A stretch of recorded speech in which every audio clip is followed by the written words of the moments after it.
గురించి మాట్లాడాలి అంటే ఎవరు స్టార్ట్ చేశారు ఈ స్టోరీ? అప్పుడు చెప్పారు. వేరే షూటింగ్ పోయినప్పుడు నాకు చెప్పాడనమాట. హ్మ్. ఇలా జరిగిందని. హ్మ్. ఆ గ్రంథాలు ఏం రాస్తున్నారని అడిగాను. హ్మ్. ఆ గ్రంథాలు వస్తే అదే ఊర్లో జరిగిన ఒక విలేజ్ గురించి రాస్తున్నారు బాబు.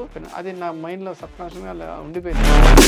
సరే దాన్ని ఒక బుక్ రాద్దామో, ఒక కథగా చేద్దామా అనుకున్నాను. అది సినిమా చేసేది. ఇప్పుడు సనాతన ధర్మం కాపాడడానికి చాలా గొడవలు జరుగుతున్నాయి. దాన్ని సపోర్ట్ చేసే వాళ్ళు ఒక పక్కన ఉంటే, సపోర్ట్ చేయని వాళ్ళు ఇంకో పక్కన ఉంటున్నారు. ఈ సినిమా ద్వారా మీరు ఏం చూపించుతున్నారు ఇందులో? అదే సనాతన ధర్మం గాని, దీని గురించి గాని మీరు రియల్ స్టోరీ చెప్తాము, సినిమా తీసాము, బుక్ రాయాలనుకున్నాను అంటున్నారు.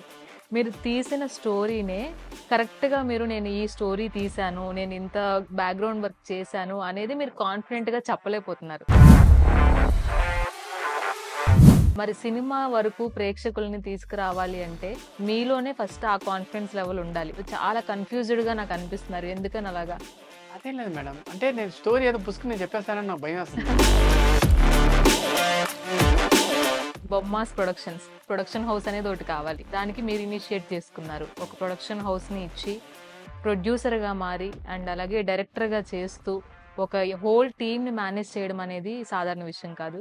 సో మీరు ఆ కథని ఎందుకు అంత నమ్మారు అసలు? ప్రొడక్షన్ హౌస్ ఎవరిస్తారు అని చెప్పేసి నేను మా అన్నయ్యకి చెప్పా. అంతకుముందు ఇద్దరు ఫ్రెండ్స్ ఉండే. నేను యాక్చువల్ నా ఫ్రెండ్స్ అందరం కలిసి చేస్తున్నాం. ఇంకిద్దరు ఫ్రెండ్స్ రామ్కి అండ్ దేవరాజ్ అని వేరే ఇద్దరు ఫ్రెండ్స్ ఉన్నారు.